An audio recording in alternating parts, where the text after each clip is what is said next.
Fika kwenye tukio hapa, kwa kweli ndio kama unavyoona nimekuta miili hii imelala hapa.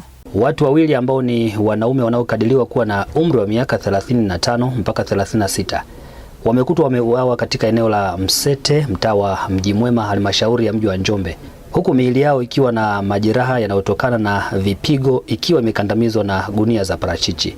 Ayo TV tumefika katika eneo hili na kushuhudia miili hiyo, ambapo tumezungumza na baadhi ya wakazi wa mtaa huu akiwemo James Mhenga pamoja na Athmani Mwalukingwa. Wanasema wamekuta miili ya vijana hao, lakini sio wakazi wa mtaa huo, na kudai kuwa sababu ya vifo vyao huenda ikawa ni kipigo kilichotokana na wizi wa parachichi. Kamanda wa polisi mkoa wa Njombe ACP Mahmudu Banga amethibitisha kutokea kwa vifo hivi na kutoa wito kwa wananchi kufika katika hospitali ya Kibena ili kuweza kutambua miili hii ambayo bado haijatambulika. Tukio hili linajiri ikiwa ni siku chache tangu wakazi wa mkoa huu ambao ni wakulima wa parachichi kupaza sauti zao wakilalamika dhidi ya wezi wanaofika kuiba matunda shambani, hali iliyopelekea wengi wao kulazimika kulala shambani wakilinda matunda yao. Hii tukio nimepata majira kama saa 4 asubuhi hii, lakini toka hapo nilipopata tukio nikasema nisitoe taarifa sehemu yote, hebu niende kwenye tukio kwanza. Nifika kwenye tukio hapa, kwa kweli ndio kama unavyoona nimekuta miili hii imelala hapa, ila watu sijakuta mtu hata mmoja. Muda huo nikachukua taarifa, muda huo nikachukua majukumu ya kumpigia mtendaji wangu wa mtaa wa kata wa mtaa. Umeona?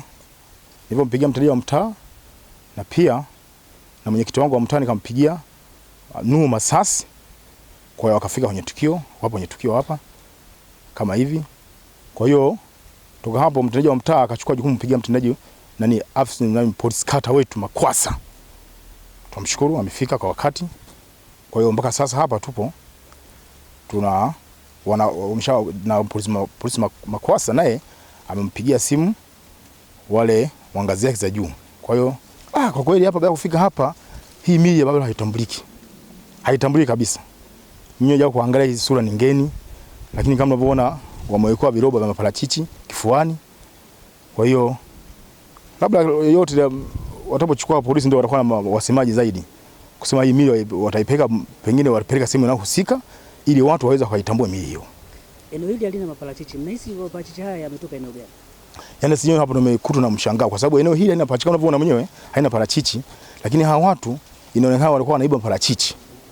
Wanasema dhahabu ya kijani ya Njombe.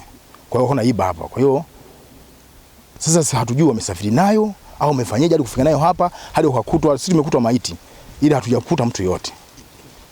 Mimi ndio nilikuwa kwanza kufika hapa kwenye tukio hapa. Mimi nilikuwa nimelala majira ya saa 11 hivi.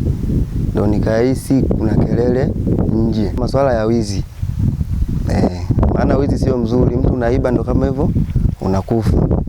Siku ya tarehe 15 mwezi wa 6, 2026 majira mchana, nilipokea taarifa juu ya uwepo wa miili ya watu wanaume ambao wanakadiriwa kuwa na umri wa miaka 35 hadi 36 huko eneo la Mpete, mtaa na kata ya Mji Mwema, wilaya na mkoa wa Njombe.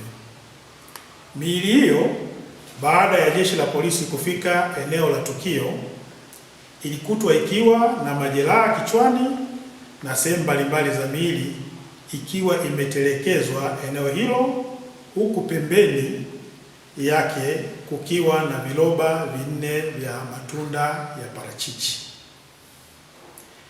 Jeshi la polisi mkoa wa Njombe linaendelea na uchunguzi wa tukio hili ili kubaini wahusika na kuhakikisha hatua stahiki dhidi yao zinachukuliwa kwa mujibu wa sheria.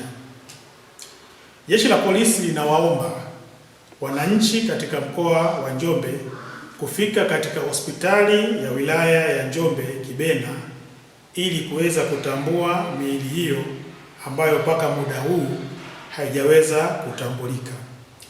Sambamba na hilo, jeshi la polisi mkoa wa Njombe linatoa wito kwa watu wote wenye tabia za kujichukulia sheria mkononi kuacha mara moja, kwani jeshi la polisi halitosita kuwachukulia hatua kali na kwa mujibu wa sheria. Hii ni ripoti ya Ayo TV na mimi ni Amiri Kilagalila.